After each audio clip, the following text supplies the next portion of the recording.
महाराष्ट्रासाठी आजचा दिवस महत्त्वाचा आहे। आज महाराष्ट्रामध्ये सर्वात मोठी घडामोड घडणार आहे। महाराष्ट्र विधानसभा निवडणुकीचं बिगुल आज वाजणार आहे। दुपारी 3:30 वाजता दिल्लीमध्ये केंद्रीय निवडणूक आयोगाची पत्रकार परिषद होणार आहे। याच पत्रकार परिषदेमध्ये निवडणुकीच्या तारखा जाहीर होणार आहेत। तसेच निवडणूक आयोगाच्या पत्रकार परिषदेनंतर आजपासूनच राज्यामध्ये आचारसंहिता जाहीर होणार असल्याची चर्चा देखील सध्या रंगू लागलेली आहे। महाराष्ट्रात 2 टप्प्यात मतदान होईल अशा प्रकारचा अंदाज देखील वर्तवला जातोय। त्यामुळेच पुढारी न्यूजवर आपण महाराष्ट्र विधानसभेच्या निवडणुकीचं महासंग्राम हे आजपासून पाहणार आहात आणि आतापासूनच दिवसभर महाराष्ट्राच्या निवडणुकी संदर्भात प्रत्येक बातमी, प्रत्येक मतदारसंघाचं विश्लेषण आम्ही आपल्यापर्यंत पोहोचवणार आहोत। 3:30 वाजता निवडणूक आयोगाची दिल्लीमध्ये पत्रकार परिषद होत आहे आणि महाराष्ट्रातील विधानसभा निवडणुकीचं बिगुल आज वाजणार आहे। आजपासूनच आचारसंहिता लागू होतील अशा प्रकारची चर्चा होतीये। त्यामुळे महाराष्ट्रातील राजकारण आजपासून पुढील 30 ते 40 दिवस चांगलंच तापणार आहे।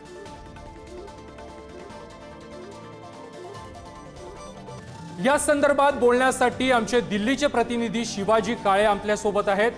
शिवाजी, आज महाराष्ट्रातील विधानसभेचं बिगुल वाजणार आहे। 3:30 वाजता निवडणूक आयोगाची पत्रकार परिषद होते आणि यानंतर पुढील 30 ते 40 दिवस राज्यातील राजकारण हे चांगलंच ढवळून निघेल, चांगलंच तापेल। आरोप प्रत्यारोप, प्रचार सभा या आपल्याला पाहायला मिळतील। अनेक नाट्यमय घडामोडी देखील पाहायला मिळतील। अनेक पक्षप्रवेश देखील यानंतर पुढील 30 दिवस पाहायला मिळतील।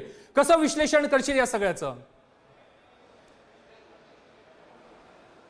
खऱ्या अर्थानं आजपासून प्रथमेश निवडणुकीचा श्रीगणेश झाला असं म्हटलं तर वावगं ठरणार नाही।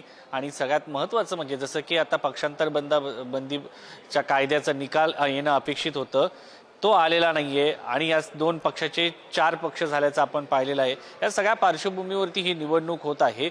त्यामुळं महाराष्ट्रामध्ये दिवाळीच्या अगोदरच निवडणुकीचे फटाके वाजल्यामुळं राजकीय वातावरण तापणार हे निश्चित आहे। आणि सगळ्यात महत्त्वाचं म्हणजे 26 नोव्हेंबरपर्यंत महाराष्ट्रामध्ये नवीन विधानसभा अस्तित्वात येणं अपेक्षित आहे, अन्यथा राष्ट्रपती राजवट लावावी लागली असते। त्यामुळं घटनेच्या नुसार सध्या निवडणूक आज जी आहे ती जाहीर होईल, महाराष्ट्र आणि झारखंड विधानसभा निवडणुकीची। आणि 26 नोव्हेंबरपर्यंत नवीन विधानसभा जी आहे ती अस्तित्वात येणं अपेक्षित आहे। 2019चा जर विचार केला आपण तर वेगवेगळ्या पक्षाला, खास करून कोणत्याच पक्षाला बहुमत मिळालं नव्हतं। भाजपला 105, शिवसेनेला 56 जागा, राष्ट्रवादी काँग्रेस 54 जागा आणि 44 जागावरती काँग्रेस होतं आणि 13 जागावरती अपक्ष निवडून आले। त्यामुळं जर आपण पाहिलं तर मागच्या वेळेस जे गणित पाहायला मिळालं होतं तशा पद्धतीने गणित असेल का अशी शंका उपस्थित केली जात होती। मात्र 2024च्या लोकसभा निवडणुकीने बऱ्यापैकी अंदाज जे आहे ते वेगळे समोर आलेले आपल्याला पाहायला मिळाले। त्यामुळं महाराष्ट्राच्या निवडणुकीकडे पूर्ण देशाचं, खास करून जगाचं लक्ष लागलेलं असेल। कारण औत्सुक्याचं याच्यासाठी असतं की महाराष्ट्र हे औद्योगिक क्षेत्र असलेलं राज्य आहे आणि जगभरातून इन्व्हेस्टमेंट महाराष्ट्रामध्ये होत असते। त्यामुळं जगभरातून या सगळ्याकडे आणि खास करून स्थिर असलेलं सरकार हे उद्योगासाठी अत्यंत महत्त्वाचं असतं असं बोललं जातं। त्यामुळं महाराष्ट्राची जनता कोणाला कौल देते हे महत्त्वाचं आहे। आजच्या प्रेस कॉन्फरन्समधून एक गोष्ट समोर येईल ती म्हणजे विधानसभा निवडणुकीची तारीख समोर येईल, तर किती टप्प्यामध्ये निवडणुका होणार हे एक समोर येईल आणि निकाल कधी लागणार हे एक सगळ्यात महत्त्वाचं असेल। त्यानंतर जर पाहिलं तर ज्या पोटनिवडणुका आहेत त्या पोटनिवडणुकांचं गणित देखील आज आपल्याला लक्षात येईल। आणि पोटनिवडणुकांमध्ये कोणत्या आपण जर विचार केला तर महाराष्ट्रामध्ये नांदेड ही एक जागा आहे। दिवंगत नेते वसंतराव चव्हाण यांचं निधन झालं होतं, त्यानंतर ही जागा जी आहे ती रिक्त आहे। राहुल गांधी यांनी वायनाड या ठिकाणून राजीनामा दिला होता, त्यामुळे ही एक जागा रिक्त आहे, त्या ठिकाणून प्रियंका गांधी लढत आहे। एकंदरीत या महाराष्ट्राच्या विधानसभा निवडणुकीची घोषणा झाल्यानंतर झारखंडची देखील घोषणा होत आहे।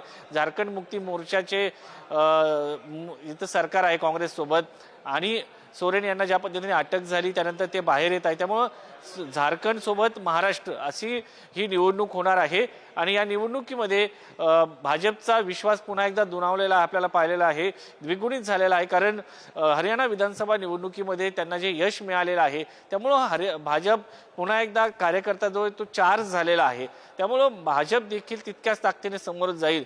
दुसरीकडे काँग्रेस आणि राष्ट्रवादी आणि शिवसेना यांच्याकडे गमावण्यासारखं काही नाहीये, मात्र अभी नाही तो कभी नाही, त्यामुळं हे तीनही पक्ष जिंकण्याच्या ईर्षेने निवडणुकीच्या मैदानात उतरणार आहे. त्यामुळे या सगळ्या पार्श्वभूमीवरती जर विचार केला तर आज होणारी आचारसंहितेची घोषणा ही काँग्रेस, राष्ट्रवादी आणि शिवसेना ठाकरे गट यांच्यासाठी करो या मरोची स्थिती असणार आहे. महाराष्ट्रामध्ये कुठल्याही प्रकारे सरकार आणण्यासाठी ते प्रयत्न करतील.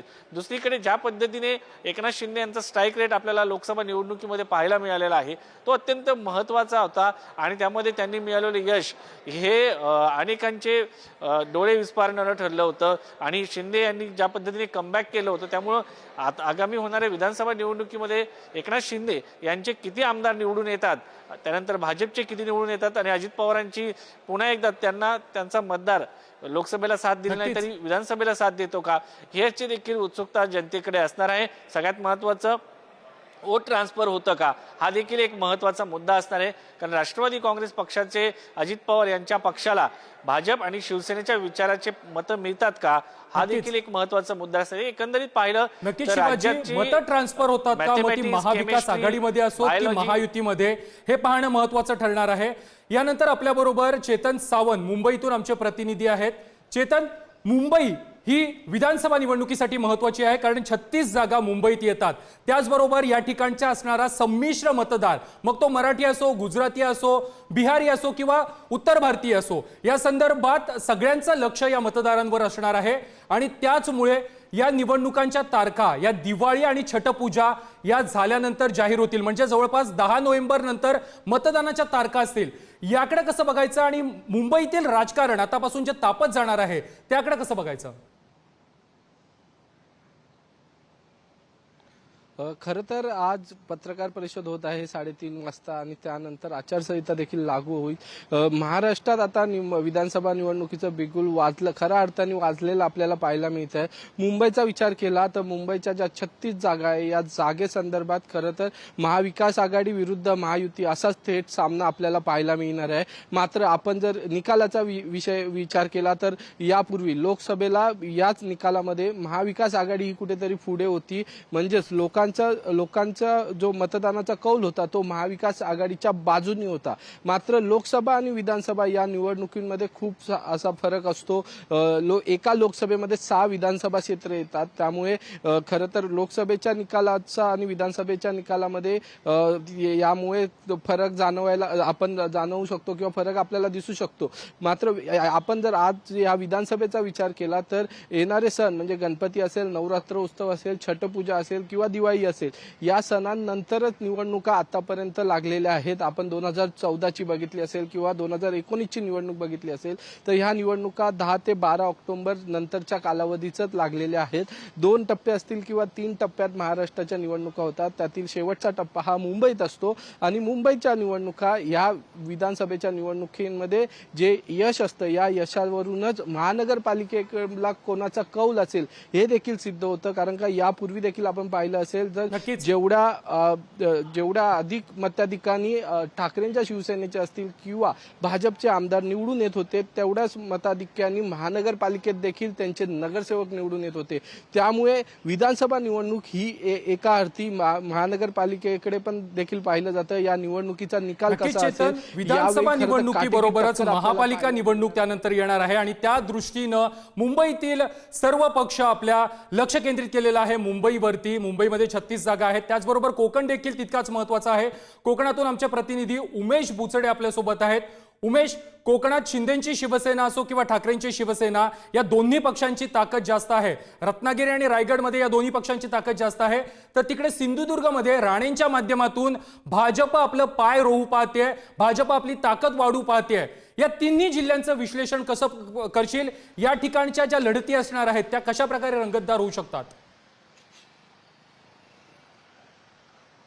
निश्चितच बघितलं तर रत्नागिरी असेल, रायगड असेल आणि सिंधुदुर्ग असेल या ठिकाणी जर बघितलं तर हे नेहमीच जे शिवसैनिक आहेत ते ठाकरेंच्या बाजूने राहिलेले आहेत. पण शिवसेनेचे 2 गट पडले आणि त्यामुळे कुठेतरी शिंदेची शिवसेना आणि ठाकरे शिवसेना यामध्ये जे आमदार आहेत ते विभागले गेले. सिंधुदुर्गाचं बघायला गेलं तर वैभव नाईक हे ठाकरेंचे आमदार आहेत, तर दीपक केसरकर हे शिंदे सेनेचे आमदार आहेत, ते मंत्री देखील आहेत. आणि दुसऱ्या बाजूला बघायला तर रत्नागिरीमध्ये उदय सामंत हे शिंदे सेनेचे आमदार आहेत आणि ते स्थानिक आमदार ते काम करत मंत्री देखील आहेत. आणि दुसऱ्या बाजूला राजन साळवी हे राजापूरचे ठाकरे सेनेचे आमदार आहेत. म्हणजे कुठे ना कुठेतरी शिवसेनेचे 2 गट पडल्यामुळे ठाकरे शिवसेना आणि शिंदे शिवसेना याच्यामध्ये अटीतटीचा सामना आपल्याला पाहायला मिळेल. तिसरं आणि एक बाजू बघायला तर भाजपचे प्राबल्य देखील वाढत आहे. आपण सिंधुदुर्ग रत्नागिरीचे जे खासदार आहेत नारायण राणे हे देखील इथे खासदार झालेत आणि ते लीड म्हणजे जास्त मतांनी निवडून देखील आलेत. विनायक राऊत यांचा पराभव केला, त्यामुळे भाजप याचं देखील येथील प्राबल्य आहे. आणि भाजप यावेळी ह्या कोकण पट्ट्यामध्ये शिंदे शिवसेनेने जास्त जागा मागितलेल्या आहेत आणि त्यामुळे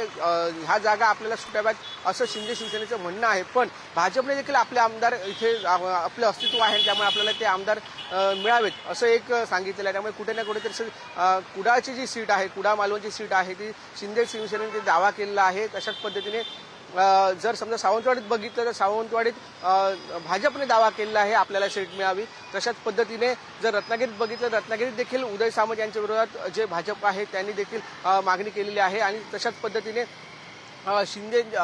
ठाकरेंच्या शिवसेनेची देखील मोठी लढत पाहायला मिळेल, कारण रत्नागिरीत ठाकरेंच्या शिवसेनेच्या मागे मोठा वर्ग आहे, ठाकरेंना मानणारा मोठा वर्ग आहे. त्यांचे गेल्या लोकसभेमध्ये मोठी जंगी सभा देखील झाल्या होत्या आणि त्याच अनुषंगाने रायगड बघायला झालं आदिती तटकरे आहेत या देखील या ठिकाणी निवडून गेलेले आहेत. त्यामुळे काय होतंय नेमकं हे रत्नागिरी रायगड असेल सिंधुदुर्ग असेल हे एकंदरीत पाहावं लागणार आहे. पण सध्याची परिस्थिती पाहता आता काही तासांवर नक्कीच उमेश मी तुम्हाला थोडा वेळ थांबवतो आता.